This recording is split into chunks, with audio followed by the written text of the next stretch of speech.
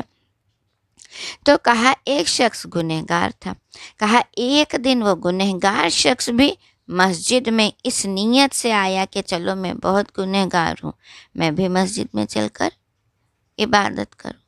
کہا اب جب یہ مسجد میں داخل ہوا تو جو شخص روز مسجد میں رہتا تھا، بہت ایکٹیو تھا، نمازیں پڑھنے والا، صاف صفائی کرنے والا، مسجد کا خیال رکھنے والا، کہا جیسے اس نے اس گنہگار شخص کو آتے دیکھا تو اس نے کیا سوچا، لو اب یہ اتنے گناہ کرنے کے بعد یہ بھی مسجد میں آ گئے۔ غور کیجیے، اس نے صرف سوچا، بولا بھی نہیں۔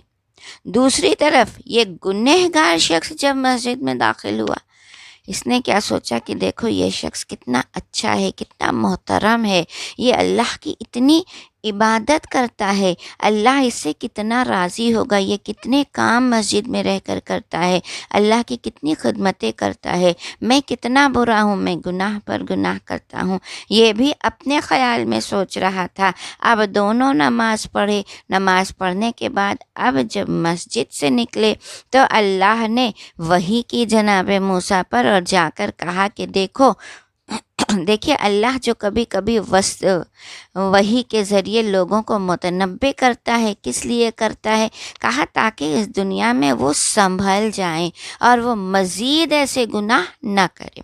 تو اللہ نے جناب موسیٰ پر وحی کی اور کہا کہ سنو، جا کر اس شخص سے کہہ دو جو عبادت گزار شخص تھا، کہا آج ہم نے تمہارے خیالات کی وجہ سے ہم نے تمہارے سارے اعمال اس گنہگار کے حوالے کر دیے۔ غور کیا آپ نے؟ یعنی دونوں تھے، ایک نے کیا سوچا، میں گنہگار ہوں، اس نے توبہ کی، دوسرے نے کیا سوچا کہ یہ گنہگار بھی اس مسجد میں چلا آیا، یعنی صرف خیالات کے فرق تھے۔ اللہ کہتا ہے میری بارگاہ میں انکساری کے ساتھ آؤ، میری بارگاہ میں جب آؤ انکسار۔ عزیزو یاد رکھیے کہ ہماری سوچ ہی کبھی کبھی ہمارے اعمال کو ضائع کر دیتی ہے۔ بہرحال موضوع کی طرف کہ اگر داہنے ہاتھ میں نامہ اعمال چاہیے، کہا مسجد میں جا کر بیٹھو، صلوات پڑھو، اور اس کے علاوہ جو چیز بتائی گئی ہے، مسجد میں چراغ جلانا، مسجد میں آ کر بیٹھنا، ذکر خدا کرنا اور صلوات کی زیادہ سے زیادہ ورد کرتے رہنا، استغفار کرتے رہنا، یہ سارے وہ اعمال ہیں کہ جن کی بنا پر آپ کو آپ کے داہنے ہاتھ میں نامہ اعمال دیا جائے گا۔ اور خصوصاً عزیزو، اگر آپ اس فرش عزا پر آ کر بیٹھتی ہیں، یہ وہ فرش عزا ہے عزیزو کہ جو انسان کے ہر گناہوں کو بخشوا دیتی ہے۔ آپ کے گرنے والے آنسو جو ہیں یہ آپ کے لیے آپ کی شفاعت کا ذریعہ بن سکتے ہیں۔ بس عزیزان گرامی، چند جملے مصائب کے حوالے سے۔ آج محرم کی 6 تاریخ اور آج قیامت کا دن ہے، کیونکہ آج کی تاریخ اس سے منسوب ہے کہ جو ہم شکل مصطفیٰ تھا، وہ علی اکبر کے جسے ماں نے بڑے ارمانوں سے پالا تھا، وہ اکبر کے جسے زینب نے بڑے ارمانوں سے پروان چڑھایا تھا، وہ اکبر کے جو حسین کی آنکھوں کا دلارا تھا۔ ہاں عزیزان گرامی، بس چند جملے مصائب کے حوالے سے، کیونکہ جب اکبر کی مجلس پڑھی جاتی ہے، ہمارے 5ویں معصوم فرماتے ہیں، ہمارے 4تھے امام فرماتے ہیں کہ جب بھی اکبر کی مجلس بیان کی جاتی ہے، کہا 4 ہستیاں ضرور آتی ہیں، ایک زینب ضرور آتی ہے، کہا ہمارے 5ویں امام کہتے ہیں ایک میرا بیمار بابا آتا ہے، کہا ایک میری پھوپھی زینب آتی ہے، تیسری بی بی سکینہ آتی ہیں، اور چوتھی فاطمہ زہرا آتی ہیں۔ ہاں عزیزو، اس فرش عزا پر آپ پرسہ دینے آئی ہے نا، دل کھول کر پرسہ دیجئے گا اکبر کا۔ بس چند جملے مصائب کے حوالے سے، اور کہا کہ جب مصائب پڑھے جاتے ہیں اور اگر رونے والے جب کریا کرتے ہیں تو میرے 5ویں امام کہتے ہیں کہ میرا بیمار بابا اپنی جگہ سے اٹھتا ہے، رونے والے کے پاس جا کر کھڑا ہو کر کہتا ہے پروردگارا، تجھے میرے اکبر کی جوانی کا واسطہ ہے، پروردگار اس نے میرے بھائی کو گھوڑے سے گرتے ہوئے نہیں دیکھا، اس نے میرے بھائی کے کلیجے پر لگتا ہوا برچھی کا پھل نہیں دیکھا، مالک مگر یہ پھر بھی میرے بھائی پر گریا کر رہا ہے، پروردگار اس کے سارے گناہوں کو بخش دے، جزاکم ربکم خیرن جزا، خدا آپ کو کسی غم میں نہ رلائے سوائے غم حسین کے۔ بس عزیزان گرامی، چند جملے بیان کرتی چلوں کہ جب صبح عاشور نمودار ہوئی تو زینب نے حسین کو خیمے میں بلا کر کہتی ہے بھیا آج جو ہے میں اکبر کی اذان سننا چاہتی ہوں۔ اے بھیا آج اکبر کی اذان سنا دو۔ بس عزیز و حسین خیمے سے باہر آئے، اکبر کو آواز دی، اکبر تیری پھوپھیا تیری اذان سننا چاہتی ہے۔ اتنا سننا تھا اکبر نے سر کو جھکا لیا۔ ارے بے اختیار سغرا یاد آ گئی، ہاتھوں کو جوڑ کر کہتے ہیں بابا، اے بابا آپ امام وقت ہے، ایک خواہش ہے میری۔ امام نے کہا اے بیٹا کہو کیا کہنا چاہتے؟ کہا بابا میں اذان تو دیتا ہوں لیکن آپ امام وقت ہے، میری آواز کو اتنی قوت دیں کہ یہاں کربلا میں آپ کی بہنیں، وہاں مدینے میں میری بیمار بہن سغرا میری آواز کو سن لے۔ جزاکم ربکم خیرن جزا۔ کیا کہا کہ بابا میں یہ چاہتا ہوں میری بیمار بہن میری سغرا، جس سے میں نے وعدہ کیا تھا کہ سغرا تجھے لینے آؤں گا، بابا میں نہ جا سکا، میں یہ چاہتا ہوں میری آواز مدینے تک پہنچ جائے۔ بس عزیزان گرامی، حسین نے اجازت دی۔ اب جو اکبر نے اذان دی، اللہ اکبر، اذان کی یہ صدا گونجتی ہوئی ارے کربلا کے فضا سے ہوتی ہوئی مدینے کی گلیوں میں گونجی۔ سغرا نے اس آواز کو سنا، تڑپ کر اٹھی، کہا نانی میرا بھیا آ گیا، میرا اکبر آ گیا، اکبر نے وعدہ کیا تھا اے سغرا تجھے لینے آؤں گا، اے نانی میرا اکبر آ گیا۔ بس عزیزو اب سغرا بستر سے اٹھی، اپنی ڈہوڑی پر آ کر بیٹھ گئی، یہ سوچ کر کہ میرا بھیا مسجد میں اذان دے رہا ہے، نمازیں پڑھ کر آئے گا۔ یہاں سغرا آ کر ڈیوڑی پر بیٹھی، وہاں دن ڈھلنا شروع ہوئے، ارے ایک کے بعد ایک لاشیں آنے لگے۔ جب سب رخصت ہو چکے اب اکبر آگے بڑھے، ارے ہاتھوں کو جوڑ کر کہا بابا اب جنگ کی اجازت دے دیجئے۔ عزیزان گرامی خدا تمہارے جوانوں کو سلامت رکھے۔ ذرا تصور کیجئے گا کہ ایک کڑیل جوان بیٹا، ایک طرف بوڑھا باپ ہے، ارے باپ جب باپ کے نگاہوں کے سامنے جوان بیٹا کھڑا ہوتا ہے نا، باپ کی حسرتیں جوان ہو جاتی۔ حسین نے اپنے کڑیل جوان کو دیکھا، بڑی حسرت سے دیکھا، کہا اے میرے لال جاؤ پہلے ماں سے اور پھوپھی سے اجازت لے لو۔ بس عزیزو میں نے بہت مختصر کر کے روایت پڑھ رہی ہوں، دعا کرتی ہوں کہ خدا مجھے اس روایت کو پڑھنے کی طاقت دے دے۔ اب اکبر جو ہے سب سے پہلے ماں کے خیمے میں آئے، اترا ہوا چہرہ ہے، آنکھیں نمناک ہے، آ کر خیمے میں سر جھکا کر بیٹھ گئے۔ لیلا نے جو یہ منظر دیکھا نا، ماں ہے تڑپ گئی، قریب آئی، ماؤں کا مجمع ہے، مائیں میری مجلسیں سن رہی ہوں گی۔ آپ کو معلوم ہے اگر بچے کا چہرہ اترا ہوتا ہے، ماں سب سے زیادہ بے چین ہو جاتی ہے، تڑپ جاتی ہے لمحہ۔ ماں اپنے چہرے کے بیٹے کے اپنے بچوں کے چہرے پر بے بسی نہیں دیکھ سکتی۔ کہا اکبر آ کر بیٹھے نا۔ ایک مرتبہ لیلا آگے بڑھی، کہا اکبر اس طرح سر جھکائے ہوئے کیوں بیٹھے ہو؟ اکبر نے سر اٹھایا، کہا اماں آپ ساری زندگی کہتی تھی نا اکبر مجھ سے کچھ مانگو، اے اماں آج یہ اکبر آپ سے کچھ مانگنے آیا ہے۔ ارے اس لیلا نے کہا اکبر مانگو، کیا مانگنا چاہتے ہو؟ اکبر نے کہا اماں جنگ کی رضا دے دو۔ ارے اتنا سننا تھا، لیلا نے سر جھکا لیا، کہا میرے لال جاؤ خدا حافظ۔ ماں سے اجازت ملی۔ اب اس سے اب اکبر جو ہے ارے زینب کے خیمے میں آئے، ارے کیا دیکھا زینب کر بیٹھی ہوئی ہے، خاک پر بیٹھی ہوئی ہے۔ اکبر قریب آ کر بیٹھے، کہا پھوپھی اماں آج ایک سوال پوچھنے آیا ہوں۔ زینب نے بڑی ارمانوں سے پروان چڑھایا تھا نا، بڑا ارمان تھا زینب کے دل میں کہ میں اپنے لال کے سر پر صحرا سجاؤں۔ ارے اکبر کے چہرے کو دیکھا، ماتھے کا بوجھا لے کر کہتی ہے اے میرے لال کیا سوال ہے؟ کہا اے پھوپھی اماں اتنا بتا دیجئے، آپ افضل ہے یا دادی فاطمہ زہرا؟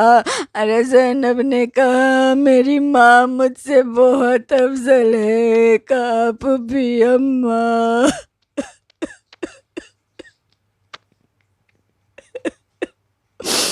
اے پھوپھی اماں آپ اپنے لال کو دادی کے لال پر قربان کر دیجئے۔ اے پھوپھی اماں مجھے رن کی اجازت دے دیجئے۔ ارے بابا نے بھیجا ہے کہ جاؤ پھوپھی سے اجازت لے کر آؤ۔ اتنا سننا تھا زینب نے کہا میرے لال اے اکبر جاؤ خدا حافظ، بس اتنا سننا تھا۔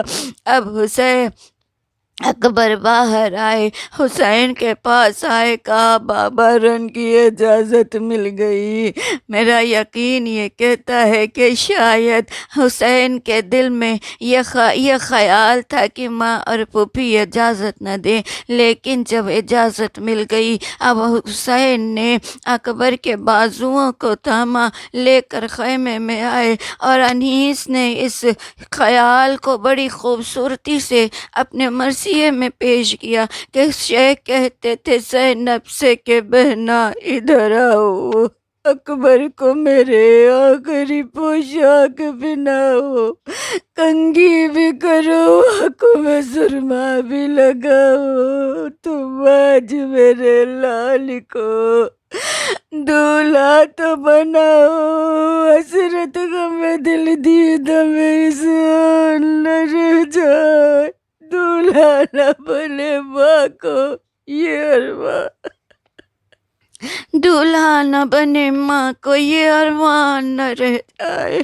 بس عزیزو ایک مرتبہ روایت کے جملے ہیں کہ زینب نے پوشاک شاہانہ نکالی، لباس پہنایا، اور جب لباس پہنا چکی اب حسین آگے بڑھے، کہا زینب بڑا ارمان تھا، اگر تو کہے تو میں چند لمحوں کے لیے اس اکبر کو میرے حوالے کر دے، میں اپنے بیٹے کے سر پر امامہ باندھنا چاہتا ہوں۔ عزیز روایت کے جملے پڑھ رہی ہوں۔ حسین آگے بڑھے، امامے کو اٹھایا، اب حسین سر پر رکھ کر جب پہلا پیچ باندھتے ہیں، عزیزو آج جب خدا جب کسی ماں کو یہ دن نصیب کرے، یہ دن دکھائے کہ جب بیٹا دولہا بنتا ہے، مائیں ہاتھوں کو پھیلا کر سلامتی کی دعا دیتی ہے۔ حسین نے امامے کو اٹھایا، پہلا پیچ رکھا، انا للہ و انا الیہ راجعون۔ اکبر تیار ہوئے اور جب اکبر چلے ہیں، خیمے سے نکلے، بس دو چار جملوں میں مصائب تمام۔ اب جو اکبر چلے نا، ارے اکبر کو گھوڑے پر بٹھا دیا، کہا میرے لال جاؤ، جب تک نظر آتے رہنا، مڑ مڑ کے دیکھتے جانا۔ اکبر کا گھوڑا چلا، کہا جب دھیرے دھیرے چلا، اکبر کو ایسا محسوس ہوا کوئی پیچھے پیچھے آ رہا ہے، کہا گھوڑے کی رفتار تیز ہوئی، کہا ایسا لگا کوئی گھوڑے کے پیچھے دوڑ رہا ہے۔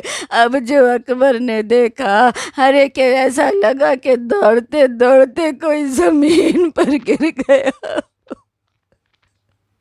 اب جو مڑ کر دیکھا کیا نظر آیا، بابا زمین پر گر چکا، اسے اکبر نے گھوڑے کو روکا، خود اتر کر آئے میرے بابا۔ اے بابا رخصت کر چکے تھے تو پھر پیچھے کیوں آ رہے تھے؟ کہا اکبر کاش تیرے کوئی جوان اولاد ہوتی تو تجھے معلوم ہوتا کہ جب بیٹا رخصت ہوتا ہے تو دل کی کیفیت کیا ہوتی ہے۔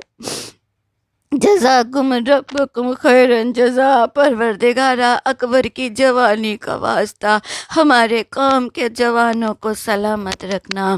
بس عزیزان گرامی، اب جب اکبر چلے اور جب میدان میں آئی، مجھے جنگ نہیں پڑھنا، جنگ کرتے کرتے اکبر کے کلیجے میں برچی کا پھل لگا۔ ارے جب برچی کا پھل لگ چکا، اب اکبر نے آواز دی، بابا آخری سلام۔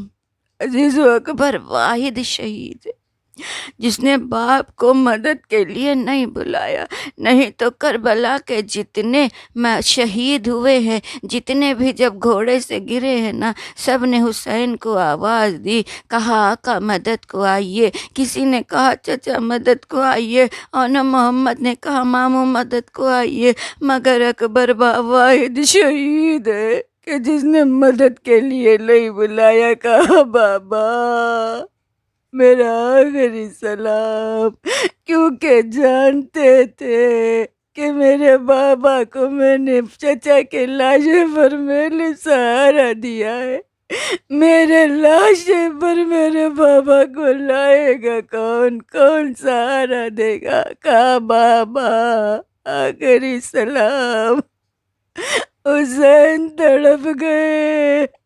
ارے اب ایک مرتبہ مقتل کی طرف چلے، میر انیس نے کہا، چلاتے تھے اے علی اکبر کدھر ہے تو؟ چلاتے تھے کہ اے علی اکبر کدھر ہے تو؟ مرتا ہے اب پدر میرے دل بھر کدھر ہے تو؟ کچھ سوجھتا نہیں میرے انور مہ انور کدھر ہے تو؟ کچھ سوجھتا نہیں میرے یاور کدھر ہے تو؟ دن ہے کہ رات ہے اے مہ انور کدھر ہے تو؟ ارے بابا کی آواز سنی، اکبر نے آواز دی، بابا اس آواز کے سہارے چلے آئیے۔ عزیز روایت لکھتی ہے، حسین اکبر کی لاش پر اس طرح پانچے گھٹنیوں کے بل چلتے ہوئے آواز دیتے ہوئے، ارے بیٹے کو خون دیکھا تو دل تھر تھرا گیا، آنکھوں کے نیچے شہکی اندھیرا سا چھا گیا۔